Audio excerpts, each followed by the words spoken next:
Right, with number 14 in the book, we're basically trying to design a can. We know that it needs to hold a volume of 1,000 cubic centimeters, and we know that it's open top. So I just kind of drew ourselves a picture, the top being open. So it's, just think of a Coke can that doesn't have a top to it.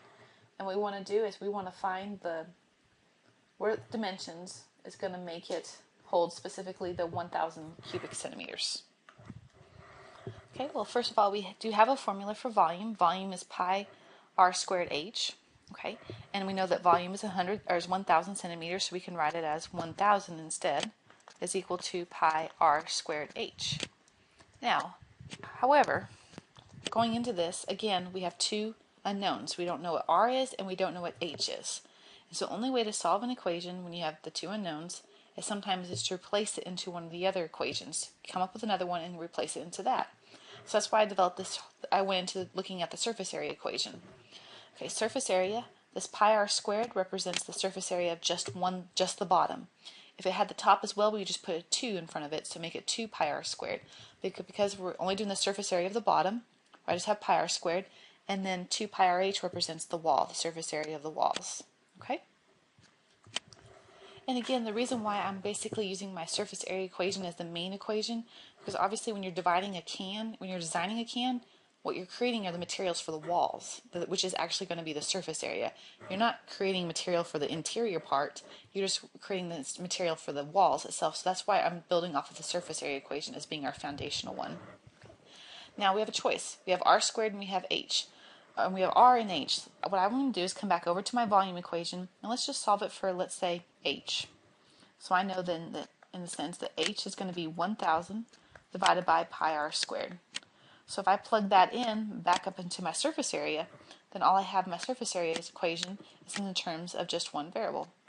So I'll have pi r squared plus 2 pi r, and now h is 1,000 over pi r squared.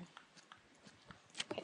Obviously, before we go in and actually do the derivative so that way we can find the minimum value, what we want to do is clean this up just ever so slightly to make it easier on ourselves. So altogether, then the surface area is going to be pi r squared. And if we cancel off some terms, pi goes with pi, this r goes with that r, so it looks like we have 2,000 over r for that. Okay, so now start taking the derivative. So the change in the surface area with respect to just the radius will be 2 pi r. And then that guy right there, if we wrote that as 2,000 r to the negative 1, it would be negative 2,000 r to the negative 2, or over r squared. Okay? So setting it equal to 0, because we can find the critical points, well, 0 is equal to 2 pi r minus 2,000 over r squared.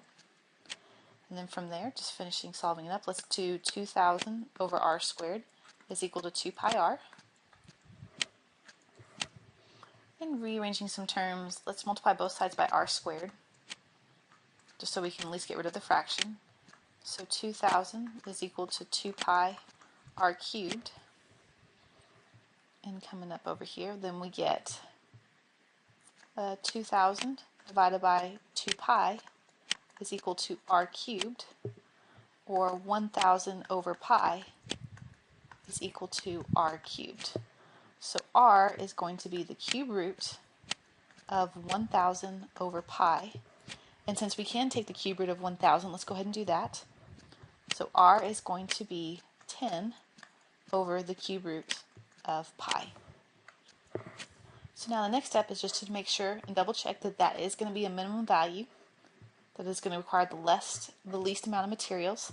What we're going to do, let's see, if I plug that in the calculator, that's approximately 6.8. So if I did a sign chart, testing against the derivative of the surface area, if I put 6.8 in there and test with pluses and minuses, to the left, let's say we picked like x equals 5, and I plugged it right here into my derivative equation, then I get a negative coming out. And if I test something like, let's say 10, if I plug 10 into my main derivative equation, what comes out is actually a positive. So that means then for sure, since I go from decreasing to increasing my graph, that 6.8 was for sure a minimum value, or the 10 divided by the cube root of pi is for sure a minimum value. Okay, well, our goal is to find the dimensions. So we know the radius. The other dimension that we need is height. Okay. And to get height, we know that h is equal to 1,000 over pi times my radius squared. So times 10 over the cube root of pi, all of that squared. All right, so we got some interesting stuff going on here, but we can do this for sure. Okay. I'm going to write that as 1,000 over pi. And I'm going to go and multiply by the reciprocal of that base. So it's the cube root of pi squared over 100. So now h is equal to, let's see, 102,000. Will just leave me, whoops, hold on. Will just leave me 10 in the top, over on the top left. Okay. And right here, so basically I have 10.